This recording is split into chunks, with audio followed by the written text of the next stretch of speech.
Eh bien, après avoir fait le bilan de AEW, un long bilan avec pas mal de choses à dire, c'est maintenant l'heure de s'attaquer à la WWE. Les plus perspicaces d'entre vous auront remarqué un changement de maillot de l'équipe de France. En tout cas, on se modernise un petit peu en attendant la finale. Bref, c'est l'heure surtout de parler du bilan de la WWE. Je vais faire comme pour AEW, je vais faire ça de manière chronologique, pay-per-view par pay-per-view, ça me permettra d'éviter d'oublier des morceaux. Et on va démarrer tout simplement maintenant parce qu'il y a énormément de choses à dire par rapport à cette année 2022 à la WWE. Peut-être l'année de la remontada dans le cœur des fans de la compagnie anciennement de Vince McMahon. Et on a donc commencé le premier jour de l'année 2022 avec un pay-per-view puisqu'on a eu Day One directement, une drôle d'idée, mais ma foi, c'était plutôt intéressant. On devait avoir un petit Brock Lesnar contre Roman Reigns à Day One. On l'a pas eu puisque Roman Reigns était positif au Covid. Quel début d'année, on aurait pu se dire que ça allait être la catastrophe pour la WWE et même pas. On avait Big E à l'époque qui était champion de la WWE depuis son cash-in et le pauvre Big E a malheureusement perdu son titre le premier jour de l'année 2022 face à Brock Lesnar. Brock Lesnar a été ajouté dans le Fatal 4-Way et globalement, on est parti ensuite sur plusieurs semaines, mois autour de Lesnar champion, pas champion, puisqu'on a eu Bobby Lashley qui a aussi été assez impacté dans cette rivalité. Bobby Lashley qui va d'ailleurs battre Brock Lesnar lors du Rumble, du coup quelques semaines plus tard, avant que Brock Lesnar ne remporte le Royal Rumble. Je dois avouer que ce début d'année 2022, ce booking un petit peu là autour du titre de la WWE, le titre de Lesnar, Bobby Lashley, c'était quand même un peu fouillis, c'était un peu la pagaille, on comprenait pas grand chose. De l'autre côté c'était clair et limpide, Roman Reigns était champion universel et d'ailleurs il défendait pas des masses au début de l'année, et en tout cas on a eu tout ce début d'année qui a été concentré autour du titre de Brock Lesnar. Du coup on va dire que c'est le titre de Brock Lesnar pour en fait tout simplement créer une espèce de rivalité titre contre titre à WrestleMania 38 du coup entre Lesnar et Reigns, sauf que comme c'était Vince McMahon qui était aux manettes à l'époque, je pense qu'il a dû hésiter un paquet de fois, que rien n'était extrêmement défini à l'avance et qu'au final on a un petit peu navigué à vue avec un Lesnar qui était champion, qui perdait le titre, Bobby Lashley qui était champion, pareil, qui perdait le titre. C'était quand même sacrément fouillis et je me rappelle avoir du mal à rentrer là-dedans. La finalité c'est que Lesnar a gagné le Rumble et qu'après ensuite il est parti récupérer le titre une nouvelle fois pour pouvoir affronter Roman Reigns, mais globalement ce début d'année était pas terrible, on va dire, du côté de la WWE. Du côté féminin, cette fois-ci on a eu Ronda Rousey qui a gagné le Rumble. C'est pas extrêmement surprenant, il y avait pas trop d'autres choix j'ai trouvé cette année. Par rapport à 2021 on a eu cette finale entre Bianca Belair et Rhea Ripley. Cette fois-ci Ronda Rousey avait quasiment le champ libre. On pensait peut-être à ce match contre Becky Lynch qui en plus de ça était championne à l'époque, du coup championne de Raw il me semble, mais on n'a pas eu ça, et ça pareil je trouve que c'est une occasion manquée. On l'aura certainement en 2023, mais on aurait peut-être dû l'avoir en 2022, ça aurait été plutôt intéressant. Alors je ne sais pas si vous vous rappelez, mais à Elimination Chamber on était en train de trembler parce qu'il y avait un Roman Reigns contre Goldberg qui a popé de nulle part ce match là. Pourquoi parce que c'est l'Arabie Saoudite, c'était l'Arabie Saoudite pour Elimination Chamber, mais on a flippé parce que Goldberg juste avant WrestleMania, on se rappelle en 2020 mes amis avec notre cher Bray Wyatt, bref c'était quand même pas terrible, ça a duré 6 minutes heureusement. Roman Reigns a plié Goldberg et depuis on l'a pas revu, donc voilà, prends des vacances, du repos, on te reverra peut-être en 2025. Elimination Chamber, surtout ce qui a marqué les fans de la WWE, c'est que Brock Lesnar est devenu champion puisqu'il a gagné le Elimination Chamber en battant du coup ses 5 adversaires, et donc il avait cette casquette de vainqueur de Rumble, de vainqueur de Chamber, de champion, et donc la confrontation contre Roman Reigns semblait absolument indiscutable pour WrestleMania. Allons-y, titre contre titre, après tout c'est Vince qui le veut. Alors pour WrestleMania 38, je vais m'attarder que sur les gros matchs qu'on a eu, les grosses rivalités. Déjà félicitations à Bianca Belair et Becky Lynch pour leur match et ce titre récupéré par Bianca Belair. Depuis elle est toujours championne, donc véritablement c'était l'un des meilleurs matchs de WrestleMania 38. Et WrestleMania 38 c'est surtout le retour de Cody Rhodes à la WWE. Quel moment, peut-être le plus grand moment de l'année à la WWE, je n'en démords pas, on parlera après de retour, mais pour moi Cody Rhodes a clairement fait ce WrestleMania 38 avec ce retour et ce match contre Seth Rollins. C'était parfaitement écrit, parfaitement raconté. Vince McMahon qui trouve un adversaire à Rollins qui est dégoûté d'avoir personne, et l'American Nightmare qui arrive avec son thème, son entrée, sa tenue, son tatouage moche dans le cou, mais c'est pas grave, ça fait partie du personnage. Je l'ai vu, j'étais comme un fou, j'étais très heureux, me demandez pas pourquoi, j'en sais moi-même rien, parce que j'aimais bien Cody du côté de AEW, mais tout simplement Cody sur la plus grande scène à WrestleMania, ça m'a fait quelque chose et ça a été mon moment préféré de l'année. J'ai eu pas mal de moments préférés les années années précédentes. Je repense à la victoire de Edge au Rumble en 2020, on en avait parlé plein de fois. Et ben là, du coup, c'était le retour de Cody. Clairement, quand son thème a résonné, j'ai été comme un dingue. Et en plus de ça, Cody à la WWE, c'est plutôt une réussite. On reviendra un petit peu sur Cody tout à l'heure. On va terminer avec cette première nuit de WrestleMania et également le retour de Stone Cold Steve Austin sur le ring pour un ultime match au Texas. Je dois avouer que j'étais pas très chaud à la base, que j'étais un petit peu méfiant par rapport à cette idée de ramener des légendes. Et ça a envoyé super. C'était génial ce match contre Kevin Owens. Cette espèce de segment, ce show là qui était préparé entre les deux. Ensuite, Owens et Stone Cold qui se sont mises et c'était vraiment très bon. Ça a été très divertissant. J'ai pas non plus parlé du match entre Johnny Knoxville et Sami Zayn, mais c'était très bon aussi dans le divertissement. Bref, on a eu un WrestleMania 38 de haute facture, j'ai trouvé cette année-là. Cette année, avec justement même Vince McMahon qui vient catcher. Bref, c'était très divertissant. Le premier WrestleMania avec des fans depuis le 2019. Quand je parle de fans, je parle de entièrement du coup rempli le stade, donc c'était véritablement nécessaire, on en avait besoin et ça s'est plutôt bien passé. La deuxième nuit a été un poil moins intéressante, j'ai trouvé. On a quand même eu ce 1 contre 1 entre Brock Lesnar et Roman Reigns, avec cette victoire de Roman Reigns qui a donc qui est devenu champion indiscuté. Un match de 12 minutes assez court, une blessure il me semble à l'épaule de Roman Reigns à l'époque, donc pas possibilité de faire un match très long. Lesnar l'avait pris dans une Kimura, il avait cassé l'épaule, enfin bref, c'est du Lesnar quoi. Mais ça c'était un poil décevant, j'ai trouvé. La première nuit avait beaucoup plus de panache que la deuxième, même si encore une fois sur la globalité on peut pas dire que ce WrestleMania 38 c'était une réussite, voilà ce que je voulais dire. On peut pas dire que c'était un échec. Bon, ensuite sur les mois d'après, je vous avoue qu'il se passe pas grand chose à part une seule chose, une seule rivalité, c'est Cody Rhodes contre Seth Rollins qui prend toute la lumière. On va partir sur une trilogie. Après WrestleMania, on a donc Backlash, on a également ensuite Hell in a Cell. Alors à chaque fois ce sont des victoires de Cody Rhodes. Pour Backlash, clairement c'est un pay-per-view assez fade où il se passe pas grand chose. On a un match entre la Bloodline et RK Bro. On a globalement les revanches de WrestleMania et à Hell in a Cell c'est pareil, on vient terminer un petit peu les rivalités. Edge contre AJ Styles il me semble, et Cody contre Seth Rollins avec cette blessure de Cody qui s'arrache le pectoral et qui vient catcher quand même avec tout son hématome là. Bon, c'était terrible, c'était terrible à voir, mais Cody Rhodes a donné de sa personne et au final Seth Rollins et Cody Rhodes ont claqué le premier 5 étoiles dans les rosters principaux de la WWE depuis 11 ans, depuis le Cena Punk de Money in the Bank 2011. Donc c'était clairement une démonstration de force. Cody Rhodes il a tout donné et ça s'est super bien passé avec Seth Rollins. Le match a été safe en plus malgré tout, malgré que Cody Rhodes il prenait tellement cher, et surtout quel respect éternel pour Cody Rhodes qui a lutté alors que n'importe qui serait foutu en arrêt maladie. Cody Rhodes lui il est arrivé et il a catché parce qu'il aime ça, et grand respect. Et aujourd'hui j'ai juste hâte, c'est de retrouver Cody Rhodes, pourquoi pas au Rumble en 2023. En tout cas Cody Rhodes nous a refait le printemps, et surtout avec ce match à Hell in a Cell contre Seth Rollins. Le printemps ça a aussi été l'occasion d'avoir du changement par rapport au Judgment Day, du coup qui est ce groupe qui a été fondé par Edge qui a tourné il à l'approche de WrestleMania, qui a changé de look et qui était extrêmement intéressant comme ça. Là on avait donc une petite confrontation contre le clan de Balor, et en fait au final Edge a été éjecté du groupe au profit de Finn Balor qui est devenu le nouveau leader de Judgment Day.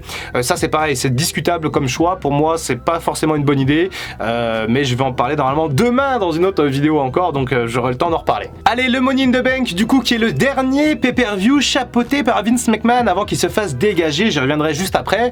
C'était le dernier pay-per-view de McMahon et on ne peut pas dire que ce soit une immense réussite. C'était pas terrible Money in the Bank. Theory a remporté la mallette, c'était un petit peu la surprise. On verra que ça lui a causé quelques tracas de remporter cette mallette puisqu'après on savait plus quoi en foutre, mais globalement on était sur un pay-per-view moyen. En plus à la base on devait faire ça dans un gros stade, sauf que les billets sont pas vendus assez bien et donc on a délocalisé dans une salle de Las Vegas. Bref, ça sentait un peu le mazout ce Money in the Bank, et effectivement ça s'est pas très bien déroulé. Enfin ça s'est bien déroulé, mais ça n'a pas non plus excité tous les canards de la pièce. Donc voilà. Donc RAS, on passe ensuite à l'été, et donc l'été il y a un changement. Vince McMahon prend ses clics et ses claques et part tout simplement puisqu'il y a une enquête interne qui est menée contre lui et ses agissements. Ah ouais Vince McMahon, t'as fait des conneries frère. Et donc du coup c'est Triple H qui est nommé à la charge de l'équipe créative et au booking, et Stephanie McMahon est co-CEO avec Nick Khan. On est donc sur une nouvelle ère, et mes amis, cette nouvelle ère, je crois véritablement qu'elle est en train de sauver la WWE et qu'elle est en train de nous apporter véritablement des choses extrêmement excitantes et intéressantes. D'abord, les premiers choix de Triple H, c'est ramener les talents qui ont été dégagés. Ramener donc Bray Wyatt, ramener Braun Strowman, ramener Johnny Gargano, il n'avait pas été dégagé, mais bref, ramener en tout cas tous ces mecs qui ont du talent, même Emma, même il y a eu beaucoup de retours, Hitro, Kieron Cross, il y a des retours qui ont été moins bons que d'autres, on en parlera demain encore une fois, mais Triple H, lui, il a dit, comment ça, on continue pas en fait ce que Vince avait prévu, on fait les choses à ma sauce, à mon idée, moi j'ai qu'une seule manière de faire et ça sera comme ça, et Triple H, on le sait, pour ceux qui ont regardé NXT entre 2017 et 2020, c'était absolument génial, clairement c'était du booking léché, c'était des histoires racontées à la perfection, du storytelling aux petits oignons, et eh bien force est de constater que sur cette deuxième partie d'année, Triple H a tout simplement remis les pendules à l'heure, il a recréé des histoires captivantes et ça s'est fait sentir dans les audiences. Le catch et la WWE est meilleur depuis que Vince McMahon n'est plus là, c'est absolument indiscutable. Et donc ça a commencé avec un SummerSlam qui était à moitié Vince McMahon, à moitié Triple H du coup, puisque Vince McMahon avait quand même chapeauté une bonne partie du show, et par contre on a eu tout de suite l'impact, la tâche, la patte Triple H, c'était le mot que je cherchais du coup dans le main event, notamment avec un nouveau Lesnar contre Reigns, ça c'était sûrement une idée de McMahon, mais on a eu donc un match excellent, un last man standing entre Lesnar et Reigns, l'un des meilleurs matchs entre les deux depuis le début, alors qu'il y en a une dizaine quand même, et on a eu Lesnar notamment qui est venu, qui a pété le ring avec son tracteur, enfin c'était n'importe quoi, c'était extrêmement graphique, extrêmement design, moi j'ai adoré ce match, j'ai trouvé super, je trouvais que c'était l'un des meilleurs last man standing depuis un paquet de temps, et clairement on a commencé à sentir un petit peu qu'on allait dans la bonne direction avec Triple H. Ensuite on a eu Clash at the Castle, le premier pay-per-view européen depuis SummerSlam 92 à Wembley, imaginez 30 ans du coup que les fans européens attendaient ce show, et quelle ambiance mes amis, j'ai pas pu y aller mais j'aurais adoré y aller, en tout cas c'était génial, c'était bâti, tout a été bâti autour d'un McIntyre contre Reigns, j'aurais adoré voir McIntyre d'une manière ou d'une autre remporter un titre, je pense que là c'est une occasion manquée de la WWE et de Triple H qui a peut-être pas eu assez confiance en McIntyre, et je trouve ça dommage parce que potentiellement ça aurait pu donner un moment légendaire, peut-être que Roman Reigns aurait pu récupérer un titre après, qu'il n'en aurait perdu qu'un seul, peut-être, pourquoi pas, ça aurait aussi été arrangeant peut-être pour Roman Reigns et pour le booking, puisqu'on le voit tout de suite, encore maintenant en décembre, c'est toujours la merde autour de ces deux ceintures, mais en tout cas un show qui était plutôt bon, Clash at the Castle, puisqu'on a aussi eu le Gunther contre Sheamus, deuxième 5 étoiles de l'année dans les rosters principaux à la WWE, c'est presque autant que chez AEW ou au Japon, même s'il y a quand même plus de 5 étoiles au Japon, on est quand même sur du storytelling qui est bien meilleur qu'avant, et Triple H va nous offrir des 5 étoiles comme ça chaque année,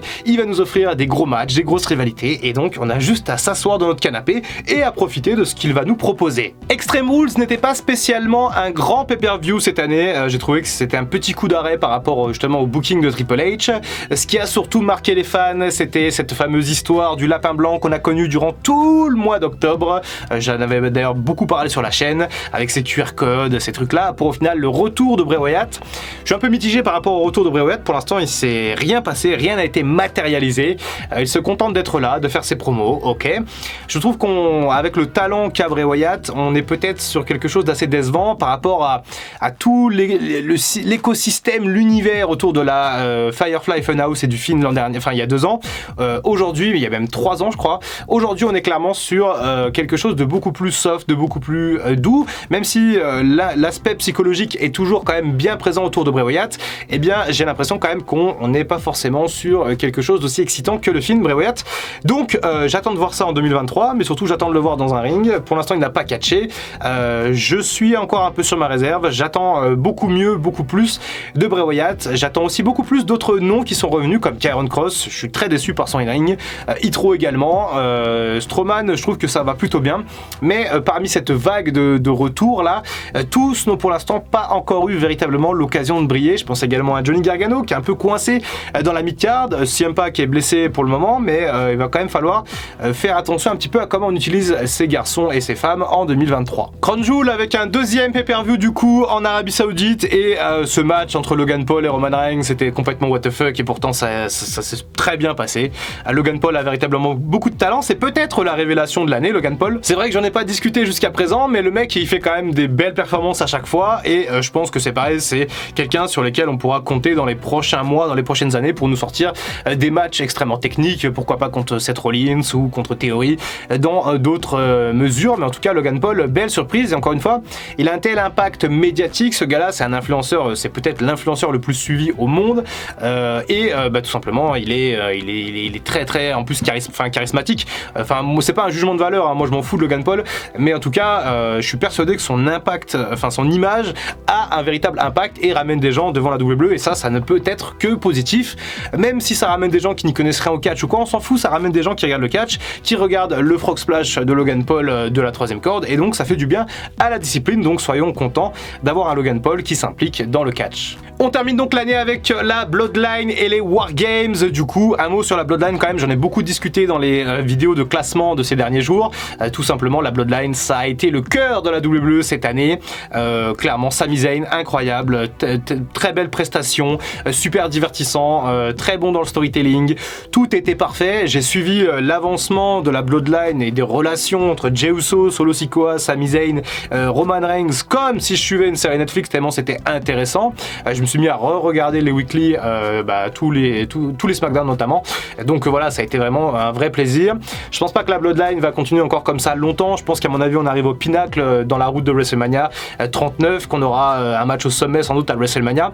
Mais en tout cas, félicitations, c'était véritablement super bien raconté. Surtout depuis que Triple H est aux commandes. Hein, je ne vais pas encore prendre parti, mais véritablement cette Bloodline nous a offert des moments excitants, exquis, drôles. Enfin bref, c'était vraiment super. Kudos également à la division féminine. J'en parlais au tout début de bilan, mais Bianca Belair, beau travail, bravo Bianca Belair qui a réussi à prendre un petit peu justement la succession des Charlotte Flair qui a été très blessée cette année, de Becky Lynch qui a été aussi blessée cette année, des Asuka qui sont un petit peu en perte de vitesse, et Bayley qui est aussi bien revenue quand même. Bayley et Bianca Belair, elles ont fait du bon taf. Rhea Ripley également, super taf avec le Judgment Day. Pareil, une commotion pour Rhea Ripley, donc tout n'a pas été si facile pour ces femmes, mais globalement je trouvais que comme d'habitude la division féminine est excellente à la WWE. C'est la meilleure division féminine du monde, avec peut-être la Stardom, mais la Stardom je pense qu'il n'y a pas beaucoup de gens qui connaissent, mais en tout cas voilà, ça s'est super bien passé et on souhaite pour 2023 une année aussi bien, si ce n'est meilleure que celle qu'on a eue en 2022, et je pense qu'avec la route de WrestleMania qui nous attend les amis, à mon avis ça risque d'envoyer vraiment du bois en 2023. Voilà, c'est à vous maintenant de me dire ce que vous avez pensé de cette année 2022 à la WWE. Du coup, un gros bilan, j'ai beaucoup discuté, j'ai beaucoup parlé, mais du coup aujourd'hui c'est à vous maintenant c'est à vous de m'en parler. Dites-moi quel a été votre meilleur moment. Est-ce que c'est le retour de Cody Rhodes, celui de Bray Wyatt, le titre je ne sais pas de Brock Lesnar, ou la consécration de Roman Reigns, et quel a été le pire moment de l'année pour vous, parce que c'est pareil, il y a des pires et des meilleurs moments. N'hésitez pas à vous lâcher dans les commentaires. On poursuit notre super week-end demain avec 2 nouveaux formats, et ensuite après on prendra quelques jours de repos peut-être pour le doc, puisque là je dois avouer que je mets beaucoup de ma personne dans ce super week-end. Allez, c'était Dr Wrestling, à bientôt pour une prochaine vidéo, et en comme d'habitude, prenez soin de vous. I can feel the blood creeping up from the heathens. Got will, got fight, got pride, got reason. If they wanna go eat, then you know I'm gon' feed them. If you're coming for me, hope you're ready for a demon.